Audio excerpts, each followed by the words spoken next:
Good morning, students. As you know, 8th chapter of Geography, Natural Vegetation and Wildlife is going on. Okay? And first part of this video I have sent already.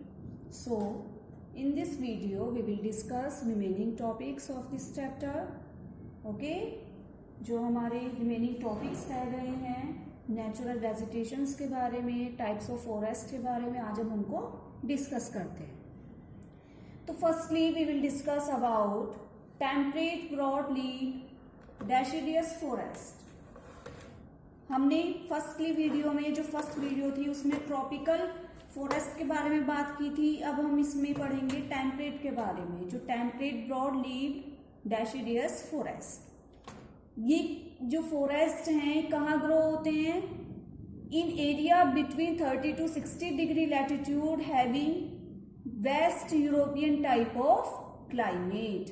ये जो forest हैं ये 30 degree से लेकर 60 degree के बीच पाए जाते हैं. और कहाँ पे? वेस्ट यूरोपियन साइड की तरफ. ओके.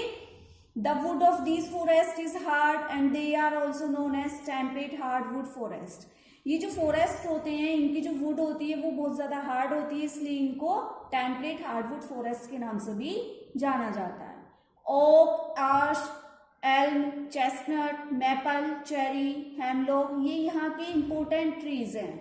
कहाँ के हैं ये? Temperate broad leaf deciduous forest. Okay. अब इसमें एक ओक ट्रीज आता है. ओक ट्रीज मैंने आपको बताया था इंपोर्टेंट ट्रीज है. ये टिपिकल ब्रॉड लीफ ट्रीज होता है. ठीक है. और ये जो ट्रीज है इसकी जो वुड होती है वो बहुत हार्ड होती है, ड्यूरेबल होती है. इसलिए इसकी जो इस टाइप की जो वुड होती है वो बहुत सारे कॉमर्शियली वर्क के लिए काम आती है. जैसे बिल्डिंग बनाना है, ठीक है, टिम्बर के लिए काम आती है, बिल्डिंग, फर्नीचर, इन सब के लिए ओक ट्रीज का यूज किया जाता है. इसकी जो वुड होती है वो बहुत अच्छी जानी जाती है. समझ में आया? इसकी जो वाइल्ड लाइफ है, अब यहाँ वाइल्ड लाइफ किस प्रकार की है? इस प्रकार के फॉरेस्ट में वाइल्ड लाइफ जो है वो बहुत ज्यादा रिच नहीं है. एक समय पे थी लेकिन अब इतनी ज्यादा रिच नहीं है, क्योंकि जो ह्यूमन एक्टिविटीज है वो बहुत ज्यादा होने लगी है इस एरिया में. ठीक है. ह्यूमन पॉपुलेशन बहुत ज्यादा बढ़ गई है. एग्रीकल्चर के वे से बहुत ज्यादा यहाँ पे पीपल्स रहने लगे, तो इसलिए यहाँ पे जो वाइल्ड लाइफ है वो बहुत ज्यादा रिच नहीं है. Red fox, fallow deer, pine, marten are the important trees. यहाँ की इम्पोर्टेंट ट्रीज है. ठीक है. सॉरी, एनिमल्स हैं, ये बाय मिस्टेक लिख दिया है, एनिमल्स. ओके. वाइल्ड लाइफ के बारे में समझ में आया. अब हम पढ़ते हैं डेजर्ट वेजिटेशन. सभी टाइप्स के बारे में पढ़ा हमने, टेम्परेट, ट्रॉपिकल, ओके, कॉनिफेरस. अब हम पढ़ते हैं डेजर्ट. जो डेजर्ट है, जो रेगिस्तान है, वहां की वनस्पतियां कैसी हैं. लेकिन यहाँ पे कुछ 3-4 रीजन हैं जो डेजर्ट वो क्यों कहलाता है. जो डेजर्ट वेजिटेशन है, डेजर्ट का जो एरिया है वो किस वजह से इतना ज्यादा सूखा है? भाई ड्राइनेस है वहां पे. ठीक है. वहां पे लो रेनफॉल है, ड्राइनेस है. ठीक है. लैंड है जहां पे जो एवेपोरेशन है वो एक्सीड्स रेनफॉल. ड्राइनेस होती है combination of low rainfall and high water loss from evaporation. और तीसरी चीज है इसमें low rainfall, high evaporation and wide daily range in temperature, hot by day, cool by night due to low humidity. भी दिन में तो बहुत ज्यादा हॉट होता है और नाइट में बहुत ज्यादा कोल्ड होता है. वहां पे लो रेनफॉल होती है. ये कुछ रीजंस हैं डेजर्ट के. ठीक है. इसीलिए यहाँ पे जो वाइल्ड लाइफ है वहां पे कौन कौन से एनिमल्स पाए जाते हैं? Camels, red kangaroo. ठीक है. कुछ ऐसे डेजर्ट हैं रेड कंगारू जो दिन में सोते हैं, to sleep in the day. ये दिन में सोते हैं. When the desert is at hottest they woke up and night time when it is actually very cold. समझ में आया? दिन में तो बहुत ज्यादा सोते हैं ये जब गर्म होता है, और जब रात में कोल्ड हो जाता है तो ये वोक अप हो जाते हैं. They explains why many animals have fur even in hot desert. समझ में आया? तो इसी बात से ही पता चलता है, क्योंकि नाइट में वहां पे डेजर्ट एरिया में बहुत ज्यादा कोल्ड होता है, इसलिए एनिमल्स के ऊपर जो बॉडी जो है वो उनकी फर से कवर होती है. समझ में आया? इसके बाद there are many birds that are able to survive the harsh condition of the desert. वहां पे कुछ बर्ड्स ऐसी भी हैं जो सर्वाइव करती हैं डेजर्ट की इस हार्श कंडीशन को. समझ में आया? Okay.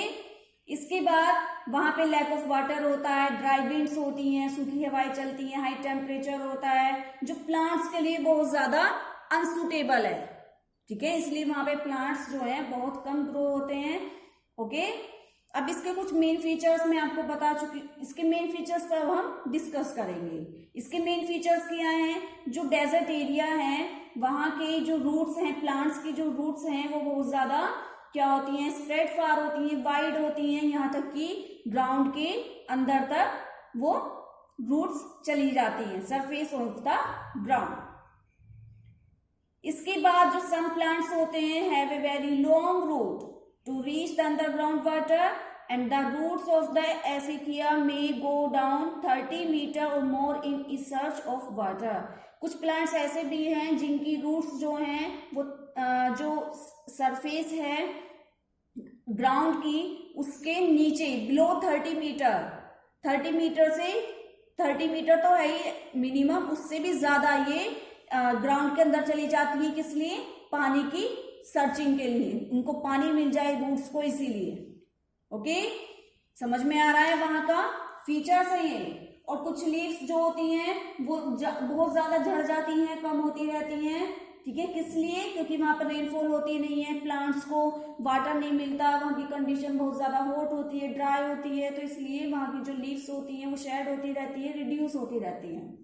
Okay, the leaves of many plants are tiny, बहुत छोटी होती हैं, कुछ प्लांट्स की जो लीव्स हैं वैक्सी होती हैं, कुछ मोम टाइप की होती हैं, ठीक है, लेदरी होती हैं। समझ में आया?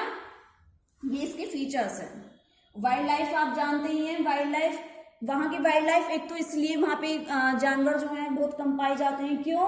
क्योंकि वहां बहुत ज्यादा ड्रोट एरिया है, वो बहुत ज्यादा सूखा एरिया है, ठीक है, और इसीलिए जो वहां का एनिमल्स है उनको सरवाइव के लिए बहुत ज्यादा क्या होती है, प्रॉब्लम होती है एनिमल्स को सरवाइव करने के लिए।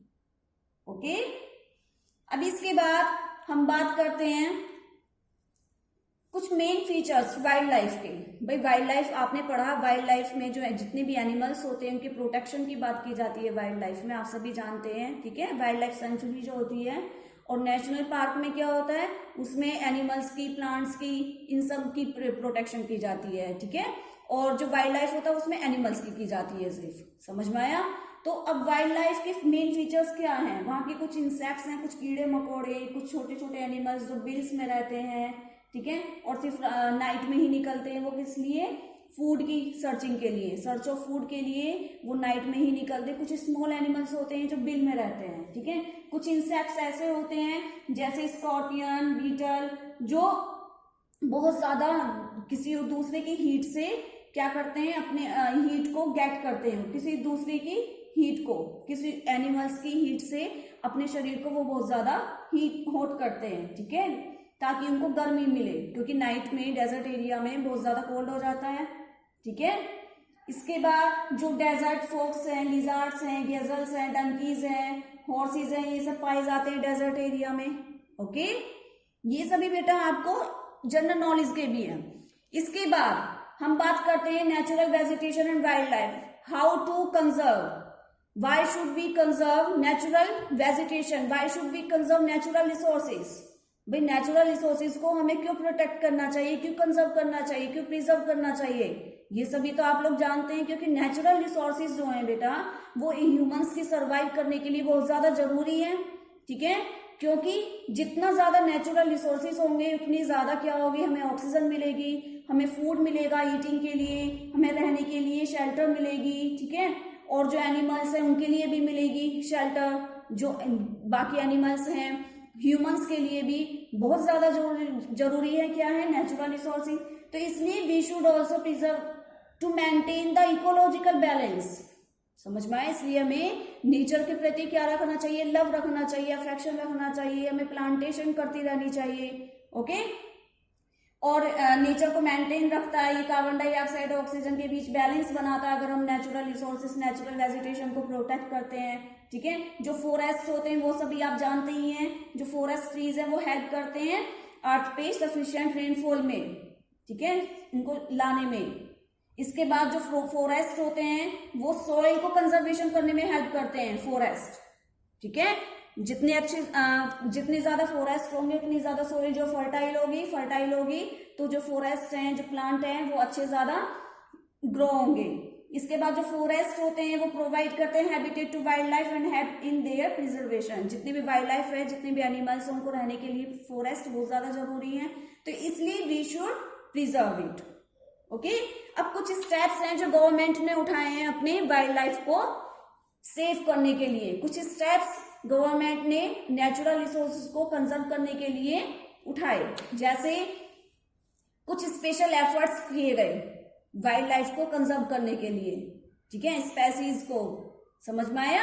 Many national park and sanctuaries have been set up. बहुत सारे नेशनल पार्क एंड सेंचुरीज को सेटअप किया गया जिसमें एनिमल्स को, प्लांट्स की प्रोटेक्शन की बात की गई, ठीक है।